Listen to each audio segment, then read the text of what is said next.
Welcome to Politics Done Right. I am your host, Egberto Willies. This is a progressive program that will take the mystery out of politics. This is the program that will encourage you to make sure government becomes we the people. Whether you are liberal, progressive, conservative, or otherwise, you get to air your point of view. We are an independent media outlet that, unlike mainstream media beholden to corporations, we only owe allegiance to you. Remember, you can also send me a tweet at EGBERTOWILLIES. That is at Egberto Willies. Let us engage. It is Politics Done Right. Well, folks, welcome to one more edition of Politics Done Right. I'm Beto O'Rourke, your host. Thank you so kindly for being a part of the show. We are going to have a great show for you today. Before we get started, please remember, folks, if you are on YouTube, please give us that thumbs up. If you are on Twitter, please remember to go ahead and follow Egberto Willies. Egberto Willies, EGBERTOWILLIES. If you are on Facebook, please remember to go ahead and like our page, our Politics Done Right page. But likewise, please remember to go ahead and give us that like on the show for today so that the stuff would start promoting the show into the right places. We got a great show for you today. Michael Rudden says, "Hey, Egberto, are you going to feature my eyeglasses purchase story?" You bet your life I'm going to feature that story. In fact, I intended to start that story because I put that story on Medium, and quite a few people had a whole lot of stuff to say on Medium with that thing. But hey, what can I say? What can I say? In fact, I'm pulling it up right now as we speak. Before we even get started, I want to make sure and talk about what again, Mr. Rudnan, an $800 glasses. Some of the folks said, what kind of glasses did he get? Was it a bionic glasses? I said, no, it wasn't a bionic glasses, but it was special glasses that he needed. And he had to have it. He can afford it. But guess what? Most Americans couldn't. This is sort of a repeat from a part of the show we did. John Carter is in the house. He says, "Hey, Egberto, listening from Frankfurt, looking for a great show. Hey, sir, I aim to please my brother. I hope you get some sleep before you fly that big bird back here to the United States." Eric Hayes is in the house. Robert Davenport is in the house. Yvette Avery Herod, our beautiful Yvette, is in the house. May Wood, of course, is here, and AVQ. Absolutely so. But anyway, let's go ahead and get started with that story I did that really went over well at Medium. And by the way, guys, you want to help out a whole lot of writers? You know what you should do? I'm asking you to do that, not only for me, but if you subscribe with my stuff on Medium, which is a international place where writers do their thing. If you support us there, if you support Politics Done Right there, you're actually supporting thousands. And when I'm not kidding you when I say you are supporting thousands of readers. So consider going ahead and go to Politics Done Right, or rather go to Medium. What is it? Medium.egberto.com/membership, and you're supporting a whole lot of writers, thousands of writers. Anyhow, let's get busy with Brother Rudnan stuff. Check this out. Michael Rudnan says, "I'm listening today. No commentary today. New glasses on Monday. I hope." Before we say anything else, I want to ask Michael Rudnan something, buddy. That $800 glasses, after you mentioned that, my mind went into Spurs. It went and it just started doing the things that we have tolerated in this system, that you just need a few pieces of glass in front of your eyes. Something that is manufactured for probably no more than $1 or $2 in glass materials and what else. And then they're going to charge you $800 for it. That is healthcare in America. But we do it. We do it. Whatever the market will bear. Rudnan needs some glasses to see a medical condition. Glasses. And, well, he can come up with $800. He's fine. But Rudnan, remember what you've studied here with us, what all have studied here with us. Most Americans, and I know probably everybody everybody here is doing just fine. But we are an empathetic bunch. Did you know that probably 80% of Americans, if they had to choose and whether they could get that $800 glasses or not, they could not? This is America today. Brother Lee Grant started his discussion today saying, hey y'all, looks like we're officially a third world country. Great job. We've been a third world country for the 80% of Americans who cannot afford health care, who cannot go to the doctor, who are put on waiting lists for 2 or 3 months to see a specialist. And you talk about Canada and why we don't want the kind of medicine, single payer, because of Canada, they have waiting lists. We have longer waiting lists than Canada if you don't have a premier insurance policy. If you have that HMO that you can afford, yeah, you're going to go and be treated like cattle. Please, let's really see how things are. Absolutely so, hermanos. Absolutely so. Anyway, let's start reading. Robert Davenport says, greetings, progressives. I love that. Robert Davenport, thank you for being here. Michael says, I'm listening on Twitch. Maywood says, afternoon, everybody. How is everyone today? And of course, Yvette Avery Hera with her standard comment. Afternoon, PDR posse. Nanette Bird Nanette, don't knock me out. Nanette Bird Smith says, hi, all. Eric Hayes starts with a paragraph. Okay, Eric, I think you need to thank Rudnan because since he hasn't placed a whole lot of his research, I'm going to take a look at that. Egberto, is this what you want for American national security? China and Saudi Arabia intensify energy cooperation with critical deal by Simon Watkins, August 9th, 20. Multi-pronged memorandum of understanding between Aramco and Sinopec lays the basis for increased cooperation. China uses Russia's new leverage over Saudi Arabia and OPEC to deploy its own strategy to accrete and exploit power over the Middle East's huge oil and gas reserves. The MOU covers refining, up and downstream operations, office, hydrogen, carbon cap. Please tell me, if you are not trying to dominate everything in the world and take away other people's resources, if your goal isn't to steal other people's resources, if your goal is not to attack other countries, please tell me, what does that deal have anything to do with America? If America wants to make a better deal with those folks, they could, right? But you know what?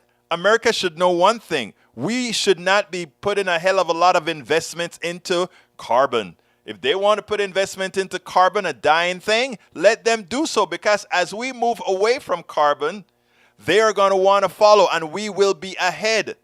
Again, dinosaurs, stop. We have to take away our troglodytic type of thinking, my brothers and sisters.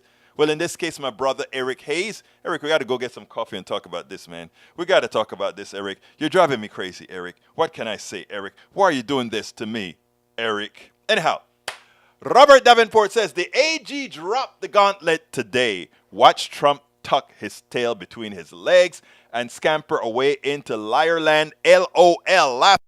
Let me tell you what he did. The sycophant from, I think, North Carolina or Tennessee, she came out, what's her name?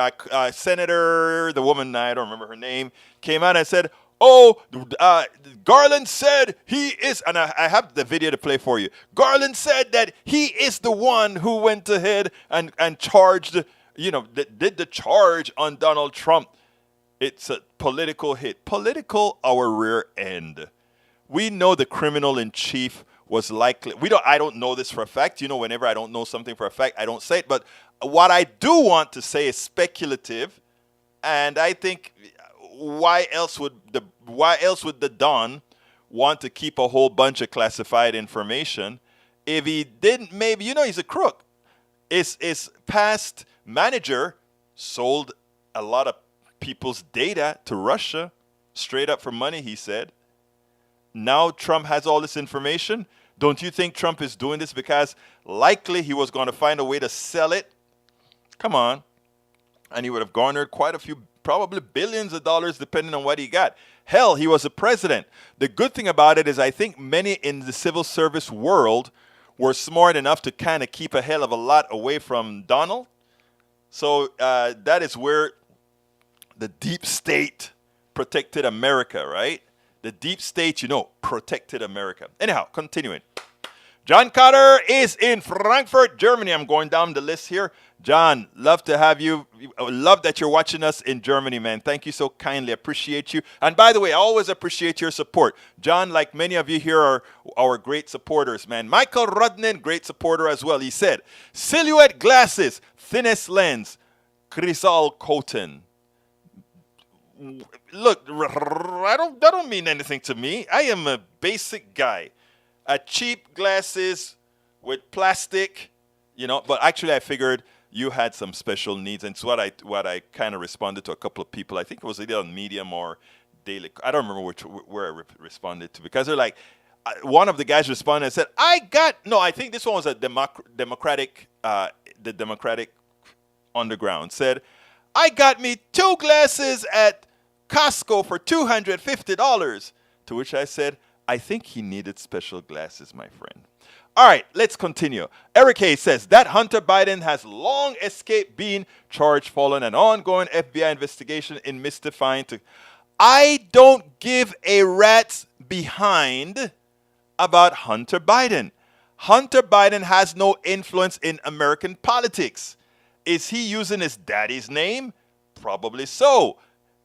Has Clinton's kids used their parents' names? Yes. Has the Reagans used their parents' names? Yes. Has the Cheneys used their parents' names? Yes. Don't act like there's something like real sinister here. The only thing sinister about Brother Biden's son, President Biden's son, is that he has a substance abuse problem.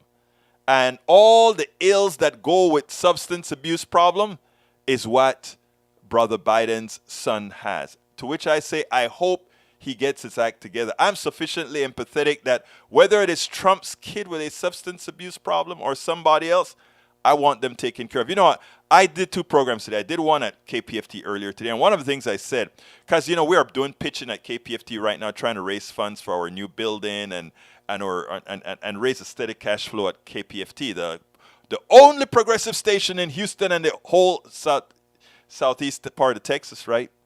And I sat and I said, we are all in this together, and we have to start realizing that. And that is why, Eric Hayes. Eric Hayes is one of the conservatives here, along with a few others, and they know I give him a hard time, but they know it's not anything personal. We argue, we discuss, etc. But we don't hate each other, and that is the start of the stuff that I want to promote. I want to promote that we can have some healthy discussion. Now, let me just tell my good friend Eric Hayes, he's wrong on a lot of things that he comes here and talk about, and he's been right about a few things, and actually he has convinced me about a few things. So, that's what it's all about, the dialogue, and that's what I explained when I gave the show at KPFT earlier today. Likewise, Eric says, no, I'm going to read that one, Eric. Sorry, I'm not going to read that one. All right, let's see. We got Michael Rodden says, Vox, glasses can have a markup of 1,000%. 2 former LensCrafters executives revealed why. It cost about $20 for an eyeglasses. I think I said $10, so I guess I was wrong by 100%. For glasses manufacturing, the rest is markup. Think about that. That is some crazy, you know what. Charlie Lindahl, my good friend, good activist here in Houston. Actually, he's general in College Station, but we do some activism in this part of the world. We do some crazy things every so often. Charlie Lindahl, good guy. He says, breaking news in College Station. A&M Health and Science Center campus, 5 buildings, evacuated due to credible bomb threat. I worked there. We were cleared out fast. Wow, you got to help me. Hey, Marsha Blackburn, thank you. John Carter got the name for me. That's the senator that I was speaking about earlier. Thank you, John. See, I got the absolute smartest listeners. I just have to screw up one time and I get corrected, man. Well, yesterday I had to do a big correction, though. I screwed up big time on a particular statement, and I made sure to correct it in the beginning of the show. Eric Hayes says, Egberto, does China control solar panels and most battery minerals? So does this mean that they control renewable energy too? Let's slow down. First of all, the necessary rare earths to make solar panels, etc., we do have some in the desert here in the United States. It's not only China. One of the fights for Afghanistan that nobody spoke about is that Afghanistan as well has a whole lot of rare earth that we need. But South America does as well. So no, look, China ain't no fool at all. So let's be cool on that, Eric. Charlie Lindahl says Marsha Blackburn is a female senator in Tennessee. Yeah, and she's the one who came out today and accused, after Garland came out, she accused him of attacking Trump. You know, it's typical stuff. Daniel Liddell says criminality is closely tied to substance abuse problems. Yes, okay, Ledo, I think I said that earlier, right? You're absolutely right. Now, the criminal that is a drug user as opposed to a criminal like Donald Trump who is in his full senses performing criminality, I think there's a distinct difference. That's why we treat sick people who do bad things as sick people who do bad things, as opposed to a person who is 100% in their faculties and do bad things. There's a distinct difference there. Look, I don't have a substance abuse problem. Do I have relatives that have substance abuse problems? Of course. Do I judge them differently than I judge Donald Trump? You bet your life I do. Because there's a difference. All right, we got Eric Hayes says, doing illegal stuff, whoa, and making money for the family cartel, leaving laptops and gun laying around. Who does that? I think you should pretty much see. Well, I'm going to play the Beto stuff a little later. All right, Michael Ronet says, Value Vision. The average cost of glasses without insurance is $242, according to statistics from VSP Vision Care. That's for frames only. For basic single lenses, it's $113. That means that the total runs you about $351 for a complete pair of glasses if you don't have vision insurance. Actually, you can go online and get it really cheap. I think my daughter was getting things for something like $25 for. She had a prescription. She gave it to them, and the total cost, I don't want to quote it, but I think she's told me something to the effect of $25. Eric Hayes says, hey, coffins have a large markup, so does groceries and energy. Groceries doesn't have a large markup at all, sir. I'm sorry. The groceries is one of those. Of course you have some that have huge markups. But groceries, from what a grocer told me once before, and I think I've read this before, y'all can fact check me there. Grocery markup is like 3 to 5%. Please look it up. Hey, Rudnin going to come back with an answer, but I think average little like canned stuff markup is like 3 to 5%. Tell me if I'm wrong or right. But I remember those numbers from somewhere. All right, Carl Cox says, conservatives only care about conservative drug addicts. American fossil fuel industry won't allow clean, green energy in America. Bribe politicians. All right, we also have Robert Davenport says, Eric Hayes, fossil fuel industry stop lobbying our government against energy. Perhaps we might be leading in the area. Stupid policy often has bad long-term results. That is why we plead with you and your like to think. Yep. That's a very good statement, Robert Davenport. My dear beautiful Bridge MCP, welcome, my dear young lady. Subpoena preceded search warrant in push retrieve material from Trump. The Justice Department had sought to return the classified documents it believed might be a Mar-a-Lago before it sent an FBI agent this week to look for them. Former President Donald J. Trump received a subpoena this spring in search of documents that federal investigators believe he had failed to turn over earlier in the year. 3 people familiar with the matter said the existence of the subpoena helps to flesh out the sequence of events that led to the search of Mr. Trump's Florida home and Monday FBI agents seeking classified information. 2 people briefed on the documents that investigators believe remained at Mar-a-Lago indicated that they were so sensitive in nature and related to national security that the Justice Department had to act. The subpoena suggests that the Justice Department tried methods short of search warrant to account for the material before taking to the politically explosive step of sending FBI agents unannounced to Mar-a-Lago, Mr. Trump's home and members-only club. You know, you have to ask yourself, well, you know what you have to ask yourself. Also from Bridge MCP, Attorney General Mark Ronan said the Department of Justice has asked a federal court in Florida to unseal the search warrant. We're going to talk about that. I got a video for that. Michael Ronan and Eric Hayes trying to get manufacturing back to the United States. Cool, that's a priority for me as well. However, I recognize that even manufacturing returns to America, high-paying manufacturing jobs will not. Automation has already taken nearly all those jobs. But you know, there's still a lot of place for in other words, automation is great. And it also means that I'm going to talk a little bit. I like that you brought up automation before Norman, I'm coming to you next, but I want to say something about automation. A lot of people would say exactly what Michael just says.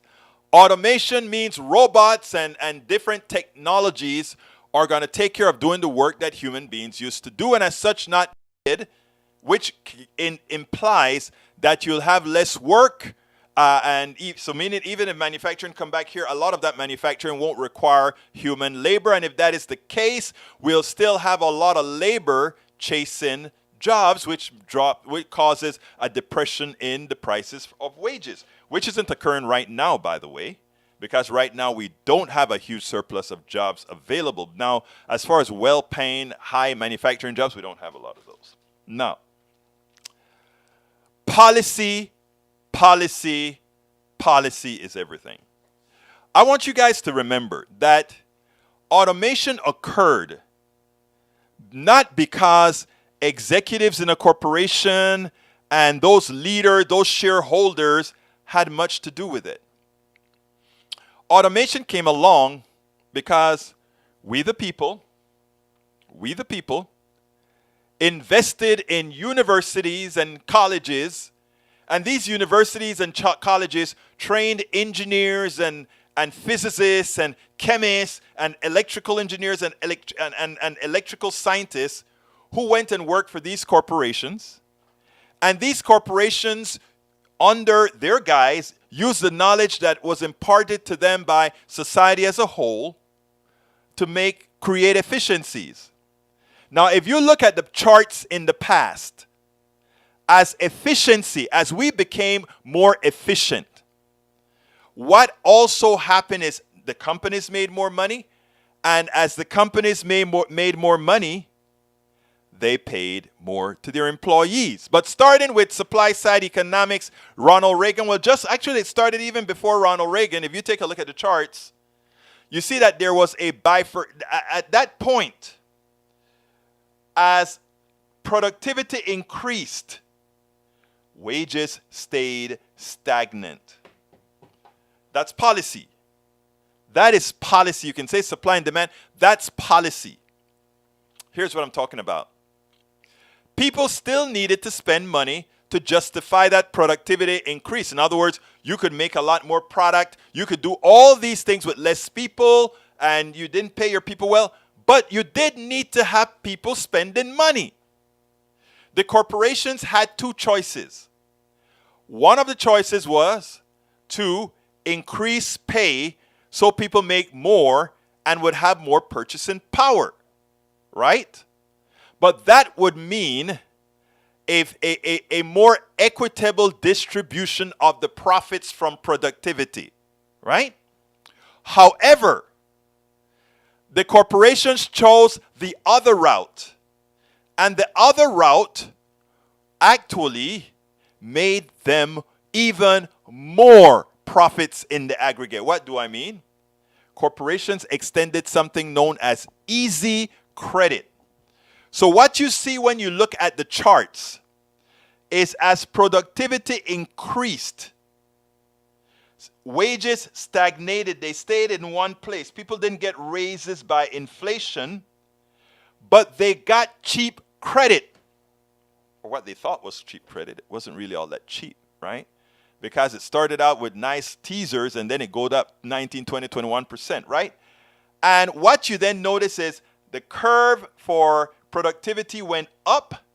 The curve for debt went up. Credit card debt, that is short-term debt, went up. And your wages stayed stagnant. So you had the semblance of prosperity.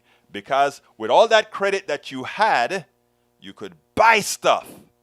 And if you were buying stuff, that productivity increase that allowed manufacturers to make more stuff got sold to further enrich the plutocracy, the wealthy folks. But it went further. Because now you had to pay interest on those loans that you took out to buy the things that you wanted, that they wanted you to buy. You had to pay a piece of that money back as interest, further enriching them. Now they also wanted, what again? They wanted to also pay lower taxes. So we also gave them that. So, and how did we mitigate lower taxes? They got lower taxes, so they kept more money. And you know what? We went into something known as deficit spending. And then they loan us the money that they would have otherwise paid in taxes. They loan it to America. And America borrowed the money that they gave back to the wealthy and then said to the wealthy, and then to pay you back, we're going to pay you interest. So here we are, the American people, right? They stagnated our wages.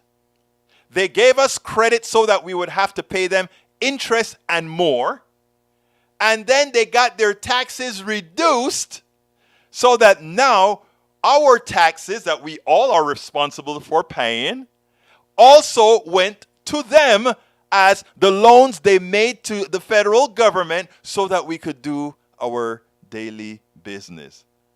Folks, if you don't see the con, your eyes are closed and you're choosing not to see the con. Norman Reynolds says, hello. Dan Patrick wants to use the Department of Public Safety as a scam for Uvalde schools. Are we going to start policing public all schools? Like, you know, that is the other thing. Why you guys bring these topics that make me want to give a little soliloquy? I'm going to tell you what, Norman, hold that thought. Let me go through the list, but I'm coming back to that stuff about arming, about what we're doing to schools, okay? But Robert Davenport says, so the Betty Ford Center is named after a criminal or a sick person. Well, she used to do a whole lot of stuff. You remember Betty Ford now? Of course. Thank you, Robert Davenport, for pointing that out. Rodnin says, Egberto, I know you can go online and order a pair for less, but the statistics I shared are the averages for what people are overpaying. Oh, brother, I know. Eric Hayes says, Robert Davenport, you might think and look most, if not all, fossil companies are using renewable energy to produce and have gotten cleaner, selling whole. Yeah, but you know, we don't need to depend on the fossil fuel to say when they decide to go green, then it's all okay, but we coddle them. In a true capitalist society, when you are marketed out, you're marketed out. But they are paying them not to be marketed out. Deb Dennis says, FBI office attacked with a nail gun. I heard that, and then an AR-15. I tell you about those AR-15s. Carl Cox, the tactics of conservative politicians responsible for the lack of trust in American government, conservative tactics to destroy American democracy. And Bridge MCP says, in search, Eric, LOL, search everywhere, even underwear. Redden says, automation is likely to take half all jobs in the next 2 decades. The question of whether the people thrive or starve will largely be determined on who owns the machine. There's a piece that I should have added to the soliloquy I gave earlier today. The other choice that we had with automation, right, was to simply say the following. From a policy standpoint, right now, a standard work week is 40 hours a week. As we get more productive, and if you like humanity, as you say, we should make the standard work week not 40 hours a week, but 20 hours a week. That way, everybody gets to participate in labor. Everybody gets to take advantage of our productivity increases, as opposed to now the least people who had anything to do with productivity increases are the ones who make all the profits from increases in productivity. Again, the people least responsible for productivity increases are the ones who are currently profiting from it. It requires policy to say the work week would be moved maybe from 40 to 30 hours so that companies would have to hire more people, and that way we all take advantage of the productivity we all paid for. And that was the addition that I missed on the earlier rant. So thank you for bringing that up, Michael Rudden. I tell you, I have the smartest people, bar none. Even automation needs technical support. That's an increase in skilled labor force. True. But not an increase sufficient to cover the amount that it saves. Charlie Lindahl, that was from Deb Denny. Charlie Lindahl says, WRT Thrive or Starve. Go look at status of guaranteed income strategies. Example, Alaska pays every citizen every month for allowing energy companies to use resources. And Alaska is a red state that believes in socialism. It's amazing, isn't it? I always laugh at that one. But good one there, Charlie. Uh, let's see what else we got here. ABQ says, Deb, the future will require thinking about how we allocate wealth that stems from automation. Again, we have to first come to the conclusion that automation belongs to us all. Automation isn't the purview of those fat cats who sit in executive offices. They didn't do it. So I don't even want to count them. All right, AVQ says, as it stands now, there is only one class making nearly all the money, and that disparity will only increase as more jobs get automated, unless we have, what again, Rudden? Policy. Bridge MCP says, maybe, just maybe, if we get the country to have healthcare free and education free, we could like Star Trek. Deb Dennis says, AVQ, the population is declining, will require less workers to support the economy. Our population is declining, other populations are actually increasing, Deb. And a lot of those folks are actually coming over here. There's a lot of reasons why people are coming over here, but that's for another show. Melanie Keelan is in the house. Hola, ¿cómo estás, corazón? Está ahí en España. Ella está en España. She's in Spain. Daniel Ledo says, replying to Bridge MCP, are you on board with not owning anything? What does that mean? I'm not sure what that means. I'm not sure what that means.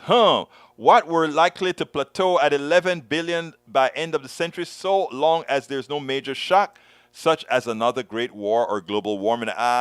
Good point. Robert Davenport says, Reagan accelerated the attack on labor with air traffic controller wages have lost ground substantially since that time. Productivity is up, labor costs and only stagnated, but they actually reduce with management contract, etc., etc., etc. All right. Okay, Bridge says, Eric, free trade schools, which I think are important. I agree. Louis Johnson, welcome aboard. Louis says, Daniel Ado, what in hell do you think the left has been criticizing for the last 60 years? Michael Rudnin, the decline of the unions are accelerated under Reagan. Yes, it sure did. People got scared when he threw all those folks out the door. Eric Hayes, actually, most credits go to the renewable energy versus fossils. You're teaching me something. I don't know. Deb Denny, huge swaths of our population are refusing to marry and or have children. Even if in a long-term relationship, they are refusing to contribute to overpopulation and don't want to burden in the future. Deb, are you a youngster as well, my dear beautiful Denny? Deb? Eric says, where is a 40-hour job? Please tell me, asking for a friend. Where is there a 40-hour job? What do you mean? Is it more? Is it less? I don't know what you mean. Deb Denny says, time to make your... Thank you, Deb. Love you, girl. Here is my pitch. I always forget, but I have great people. Here we go.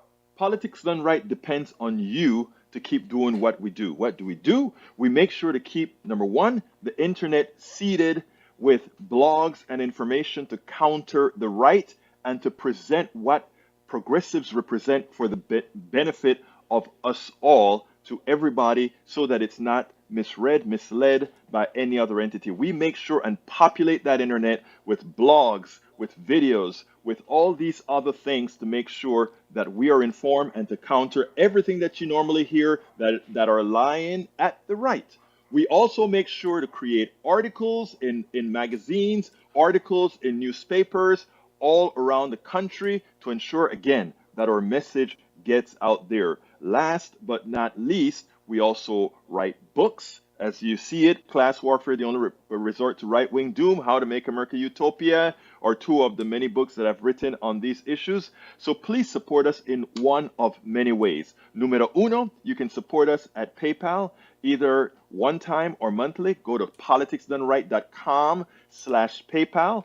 You can support us on Patreon. That is politicsdoneright.com/Patreon. Patreon is spelled Patreon. You can support us by becoming a part of our YouTube channel, going to politicsdoneright.com/YouTube, or you can support us in many other forms that you can find at politicsdoneright.com/support. Be sure to visit our store, politicsdoneright.com/store, and get our books at politicsdoneright.com/books. Politics done right depends. All right. So, and by the way, please don't forget to support our GoFundMe for the trip next week to Pittsburgh, PA. We're a little less than halfway there. I have it there, politicsandright.com/netroots. Hey, somebody asked me, they actually sent me an email and they said, like, Egberto, do you work? And I thought for a minute, and I said to myself, damn, I'm so damn tired. If I don't work, what the hell am I doing? No, I work 16 hours a day. All these, if you look up the work that we do all over the place, it's a ton of material. I work hard. Then they say, how do you make your money? Well, how does Ali Velshi and all these guys make their money?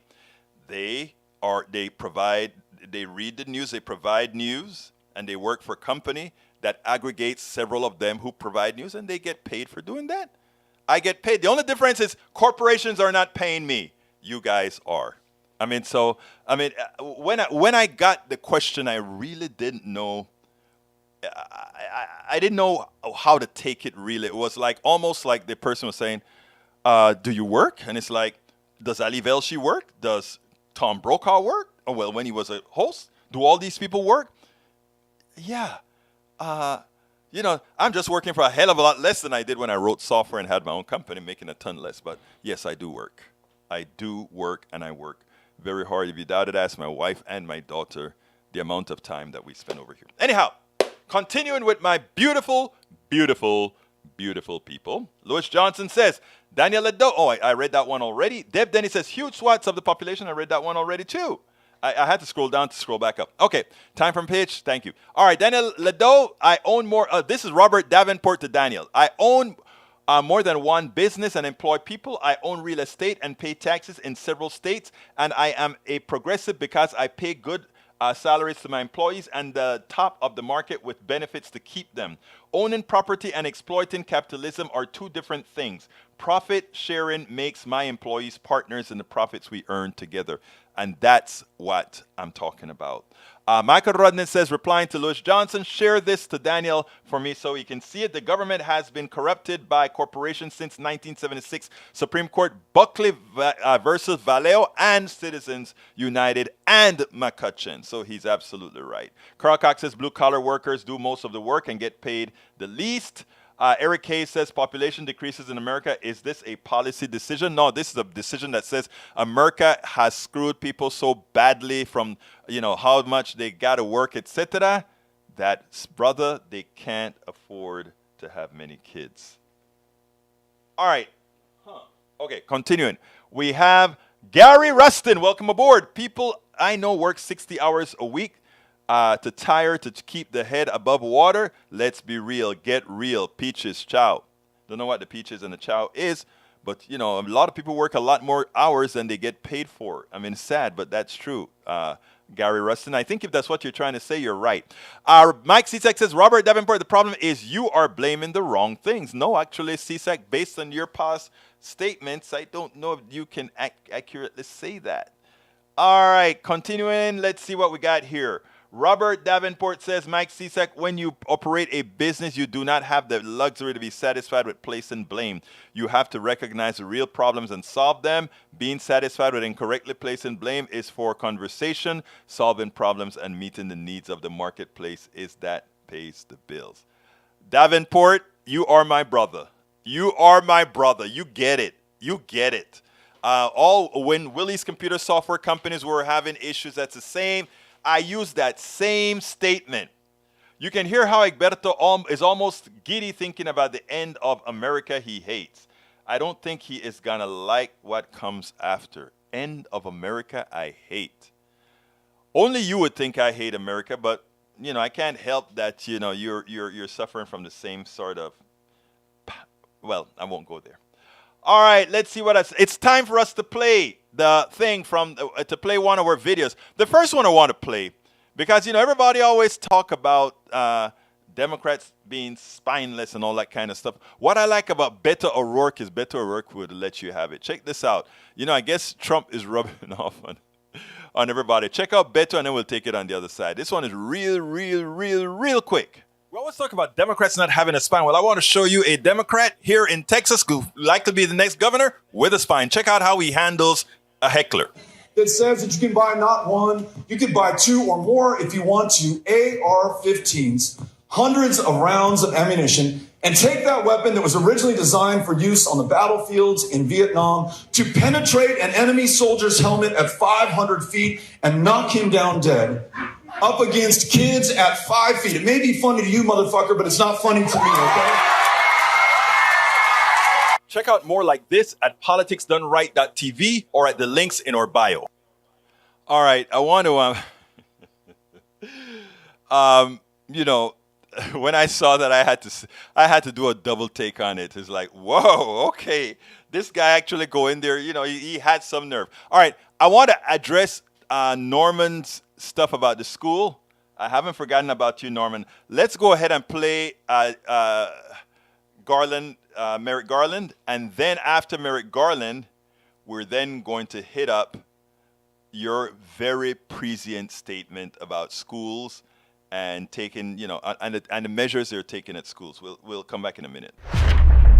Attorney General Merrick Garland called the liars-in-chief's bluff. He called the bluff of Donald Trump and all the sycophants that were out there trying to say the FBI did something wrong. So he said, okay, you guys think the FBI did something wrong.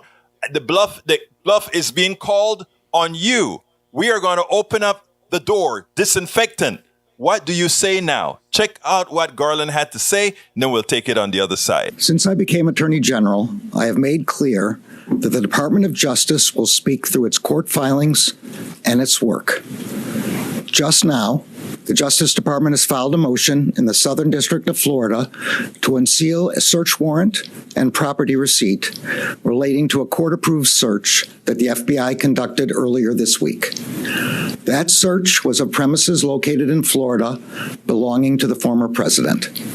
The department did not make any public statements on the day of the search. The former president publicly confirmed the search that evening, as is his right. Copies of both the warrant and the FBI property receipt were provided on the day of the search to the former president's counsel, who was on site during the search. The search warrant was authorized by a federal court upon the required finding of probable cause. The property receipt is a document that federal law requires law enforcement agents to leave with the property owner. The department filed the motion to make public the warrant and receipt in light of the former president's public confirmation of the search, the surrounding circumstances, and the substantial public interest in this matter. Faithful adherence to the rule of law is the bedrock principle of the Justice Department and of our democracy. Upholding the rule of law means applying the law evenly, without fear or favor. Under my watch, that is precisely what the Justice Department is doing. All Americans are entitled to the even-handed application of the law, to due process of the law, and to the presumption of innocence. Much of our work is by necessity conducted out of the public eye.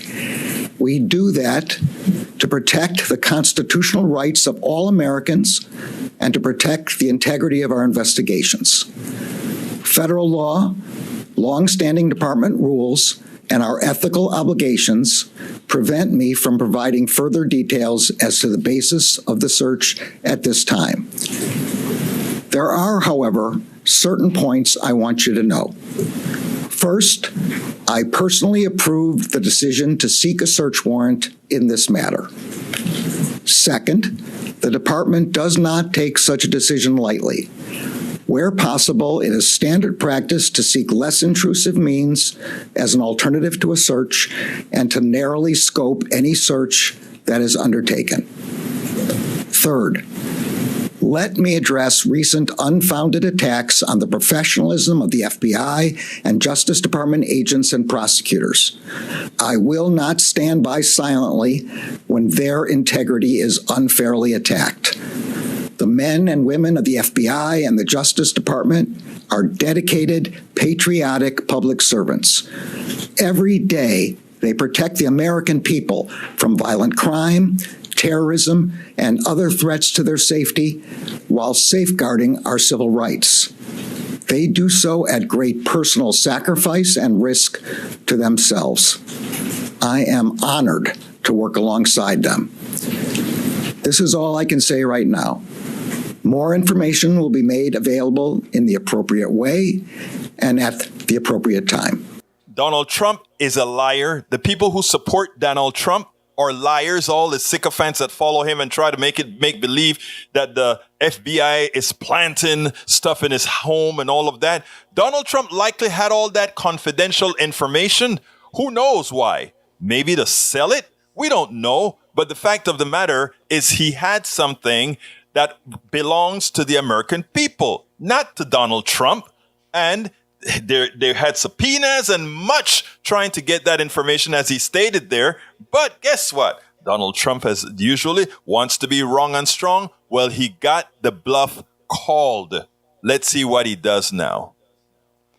I'll be curious. I want to see if Donald Trump is going to get his lawyers to prevent them from unsealing unsealing it, right? And if he does that, and his people don't see through that, that will be interesting. Now, let's see. Daniel Ledo says, you don't know how going and searching Donald Trump has destroyed our body politic. Really? What is so interesting? What is so interesting is, I don't know if you guys remember with Monica Lewinsky and Clinton, how the Justice Department was after Clinton and how Clinton lost his license and how, you guys are acting as if prosecuting a former president or even a sitting president, as they did with Clinton, is some anomaly, right? Look, your President Trump was a thug, a criminal. He's defrauded people with his universities. He's done a whole lot of stuff. You guys, if you guys want to tolerate it, that's your choice.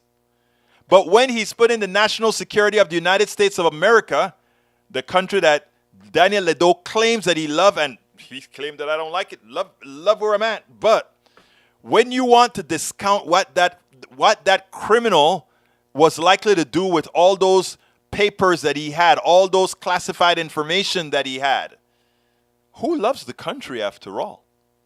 Who loves the country after all? Okay, let's see what else here. Egberto, wrong and strong should be the Republican motto. That's how they do. That's what they love to do. Mike CSX, new TLC for Texas, survey of Texas Hispanic. N1200 shows a continued realignment to GOP. Republicans are within 3 points on the generic ballot with Rio Grande Valley Hispanics. Great news for picking up 3 seats there is in November. I don't think it'll happen. Okay, it's a possibility it'll happen. But you see, I gave some stories about Hispanics, Latinos a while back, right? I don't know why people preach about Latinos as if they are some sort of a special demographic, right? Latinos, the sphere or the group of Latinos doesn't look all that different from America.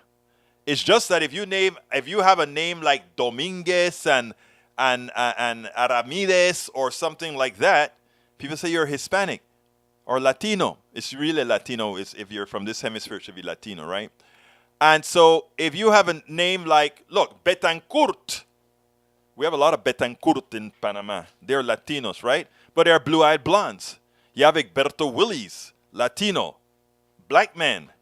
You have, Latinos cover the same spectrum that we have in America. It's just that America didn't need to whiteize Latinos yet. The process has begun. And we've been speaking, look, I brought on a Latino expert to the show that started to talk about this transition and why this transition is occurring. It's not that they're getting any benefits. It's a standard human thing when you try to make some people join a particular group of preference because they think that, you can ask any Mexicano that there's a phrase that in many in the Latin community, especially in the Mexican community or whatever, if a daughter if a daughter comes home with a blue-eyed blonde guy, they're having dinner, and there's this phrase they use all the time. Ella está mejorando la raza. Any of my Mexican folks in the house today? Explain that in the chat for some of my people here. Está mejorando la raza. That was a phrase. I won't say it in English right now. Let somebody explain it. All right, Annette Walker says, Robert Davenport, hello. I never wanted to do this, but I was amazed that it put a smile on my face viewing your profile. It will be kind if you kindly send me a friend request, as I don't know if you're going to be comfortable with me sending you one. I'm sorry for interfering on your profile. I really don't want to be rude to send you a request without your permission. That is from Annette Walters. So come on, brother Davenport. You know. All right. Okay, folks. Egberto Willis getting tired of constantly allowing Carl Cox comments to show. What is up? Carl Cox must have something with there must be some block that Carl Cox has for something that he did somewhere or whatever. I don't know. I really don't know. All right, let's see what else we got here. Okay, I want to address Norman. Norman made a comment as far as what Dan Patrick said, and I didn't see what Dan Patrick said, but Norman inferred that Dan Patrick said, we have to keep the forces at the schools, etc. I want you guys to think about this. There is a simple solution, right? We should outlaw, and this is just me speaking. We should outlaw weapons of war, which would minimize us having to invest the billions it's going to take to make college campuses, to make elementary schools, to make middle schools, to make high schools somehow fairly impenetrable from the crazy AR-15 carrying person. What we should be doing is hitting the problem where the problem is. More guns, more gun use. Every other country in the world knows that. But we in America, we are willing to spend billions upon billions upon billions to protect against those companies who are making weapons of war and selling it to the individual American citizenry. So we are going to pay the price because some private company wants to make a weapon of war that is legal to sell in the United States, not legal to sell any other country in the world, but legal here. And to protect ourselves from our own crazies, we are going to have to spend billions of dollars to strengthen schools. We're going to have to spend and put the fear into our children's hearts because there could be some lone crazy with an AR-15 coming into their schools. When the simple solution is what the rest of the world knows, where this sort of mass killing doesn't occur on a weekly basis. The solution is out there. But we claim a false, ridiculous right on the Second Amendment that makes absolutely no sense because even when read, it is read wrong. So Norman, my point is that if we stop making everything look like a nail, we won't have to use a hammer. I don't know. The method, the thing goes somewhere like that. I don't remember how it goes exactly. But we've got to be serious about this. Deb Denny says, or Bridge says, weapons of war are just that. Look it up, babes. Exactly. Eric Hayes says, Egberto, will you ask the gangs and cartels to give up their guns? What we said is these guns do not belong. And you know what? If the cartels had to hide from use their guns, there would be so much less out there because they don't want to be caught. Again, what we do is stupid. And I don't like to use those words on air. But to think that we are going to invest billions in dollars to make sure that a few small companies that make weapons of war to sell to the regular average American citizen to keep them in business, we're going to spend billions of dollars to do other things. It makes no sense. It's fiscally irresponsible, it's immoral, and it kills. And it kills. So let's be real. And Daniel bringing a silly statement like female mutilation and all that kind of stuff. There's no country where female mutilation is sanctioned by the government. Not sanctioned by the government. Our gun laws are sanctioned by the government. Please, if you're going to bring a statement, please bring a knowledgeable statement, sir. Please. All right, continuing. Boomer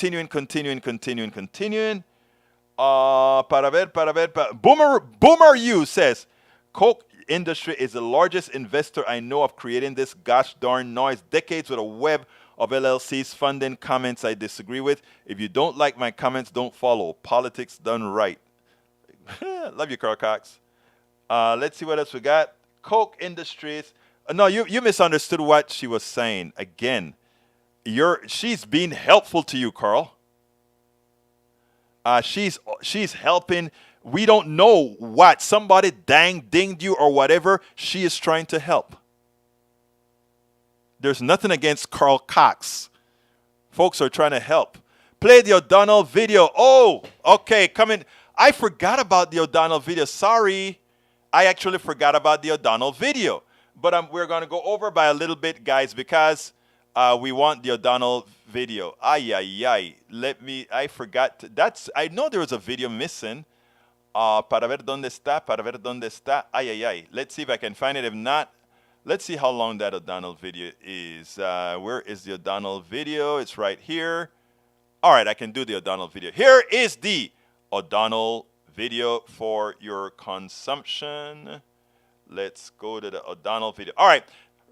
O'Donnell really gave it to the Trump sycophants. I want you guys to listen to this, and then we'll take it on the other side. Here is the FBI director who was appointed by Donald Trump responding to a question today about the FBI search of Donald Trump's home.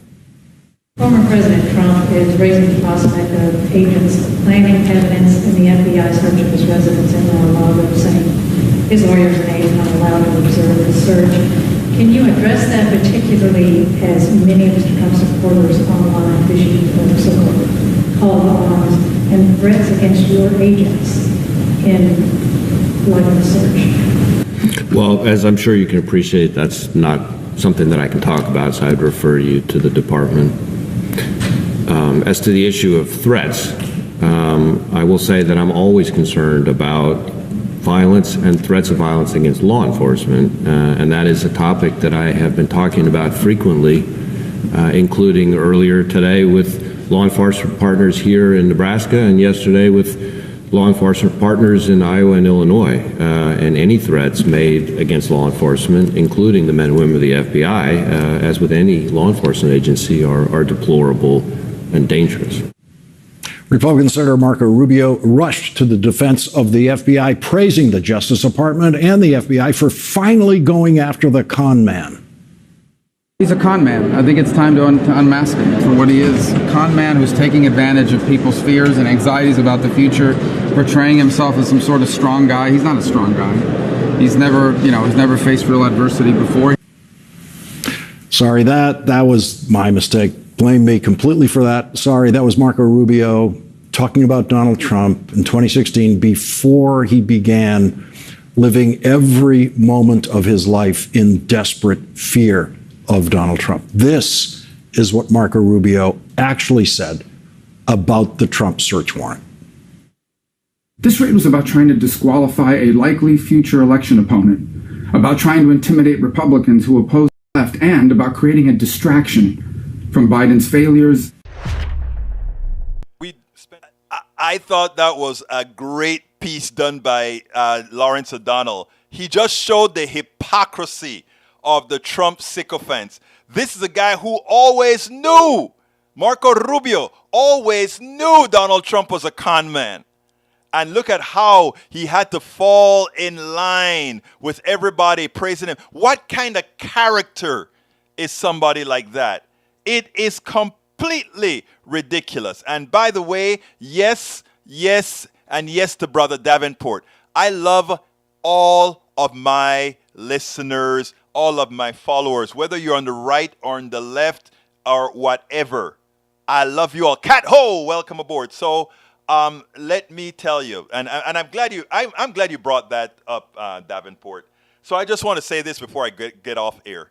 Whether you're on the right and you get hell from me, whether you're on the left, and sometimes you do get hell from me on the left as well, or whether you're in the middle, or wherever you are, I want you here. I want us to have a place that we all feel like we can say whatever the hell we want to say. And that's why Daniel can say whatever he wants. Eric can say whatever he wants. Eric Cisak can say whatever he wants. Anybody is welcome here. I love you all. We are all genuinely friends. Or better, we're all family. I want us to we're one America, folks, period. We're one America. We are one America. I'm 4 minutes overdue, so I got to get out of here. My name is Egberto Willies. This is Politics Done Right, and you know how I end this, baby. I am what? Out.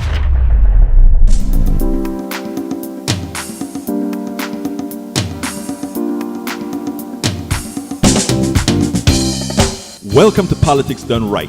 I am your host, Egberto Willies. This is a progressive program that will take the mystery out of politics. This is the program that will encourage you to make sure government becomes we the people. Whether you are liberal, progressive, conservative, or otherwise, you get to air your point of view. We are an independent media outlet that, unlike mainstream media beholden to corporations, we only owe allegiance to you. Remember, you can also send me a tweet at EGBERTOWILLIES. That is at Egberto Willies. Let us engage. It is Politics Done Right.